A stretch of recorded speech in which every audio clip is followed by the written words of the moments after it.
అందరికీ నమస్కారం. కథా కథనం స్టోరీస్ ఆఫ్ ద సోల్కి స్వాగతం, సుస్వాగతం. ఇవాల్టి మన కథ అందరికీ సుపరిచితమైన నాన్న పులి. అయితే అనగా ఒక ఊరిలో సోమయ్య అని ఒక పశువుల కాపరి ఉండేవాడు. అతని పశువుల్ని పట్టుకుని కొండకి అవతల వైపు మేతకు తీసుకువెళ్ళేవాడు. ఒకరోజు సోమయ్య తన కొడుకు రంగణ్ణి కూడా తన వెంట తీసుకుని వెళ్ళాడు. తీసుకువెళుతూ, రంగా, ఇక్కడ అప్పుడప్పుడు పులి వస్తుంది, జాగ్రత్త, అది వచ్చిన వెంటనే నన్ను పిలు, నేను వస్తాను అని చెప్పి అతను పనిలోకి వెళ్తాడు. అయితే రంగడు కాసేపు అలా పశువుల వైపు కొండల వైపు చూడగా చిన్న ఆకతాయి బుద్ధితో, సరే ఇప్పుడు నేను కనుక నాన్న పులి అని అరిస్తే నిజంగా నాన్న వస్తాడా రాడా అని, సరే చూద్దాం అని నాన్న పులి అని అరుస్తాడు.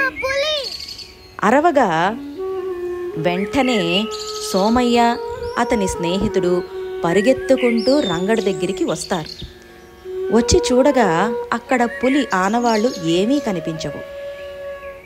అరేరే, ఏమిటి, ఏమీ లేదా అంటే రంగడు నవ్వుతూ, అయ్యో నాన్న, మీరు నిజంగా వస్తారా లేదా అని చూడ్డానికి మాత్రమే అలా చేశాను అని అంటాడు. సర్లే అని చెప్పి సోమయ్య అతని స్నేహితుడు వెనక్కి పనిలోకి వెళ్ళిపోతారు. ఈ ఆకతాయి రంగడు మరొక్కసారి ప్రయత్నిద్దామని మళ్ళీ నాన్నా పులి అని అరుస్తాడు. అరవగా వెంటనే ఈ అరుపులు విని ఇప్పుడు సోమయ్య ఒక్కడే పరిగెత్తుకుంటూ వస్తాడు. పరిగెత్తుకుంటూ వచ్చాక చూసేసరికి మళ్ళీ పులి ఆనవాళ్ళేమీ కనిపించలేదు. ఇలా కాదని చెప్పి ఈసారి, ఏమయ్యా రంగయ్య, ఇలా చేస్తే ఎలా? నిజంగా పులి వస్తే కదా నిన్ను పిలవమన్నాను, ఇలా ఉత్తుత్తినే పిలిస్తే తప్పు కదూ, నేను పనిలో ఉన్నాను కదా అని రంగణ్ణి మందలిస్తాడు సోమయ్య. సరే, ఇదంతా ఇలా ఉండగా పులి రానే వచ్చింది. ఆ పొదల్లోంచి మెల్లిగా అక్కడ ఉన్న ఆవులన్నిటినీ చూస్తోంది. అయితే ఎక్కడో ఒక చివరి నుంచి రంగడు పులిని చూశాడు. చూసి వెంటనే పులిని తరుముదామను అనుకునే లోపే ఆ పులి ఒక దూడను తన నోట కరుచుకుని పోయింది.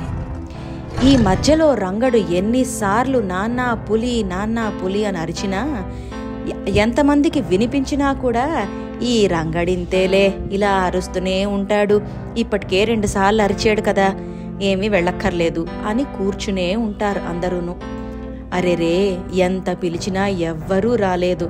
పాపం ఆ ఆవు దూడ అలాగా పులి దాన్ని కరుచుకుని వెళ్ళిపోయిందే అని చాలా బాధతో ఉంటాడు రంగడు.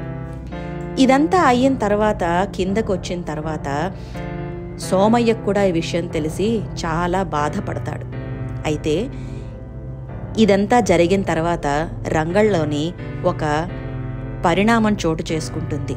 ఏంటి అంటే, అతనికి అనిపిస్తుందన్నమాట, నవ్వులాటకు కూడా అబద్ధం ఆడితే అపాయం ముంచుకు వస్తుందని.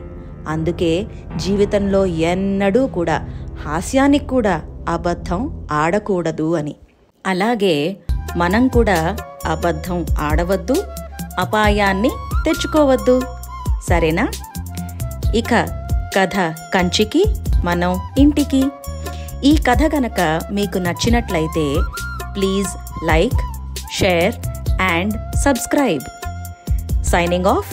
కథా కథనం స్టోరీస్ ఆఫ్ ద సోల్.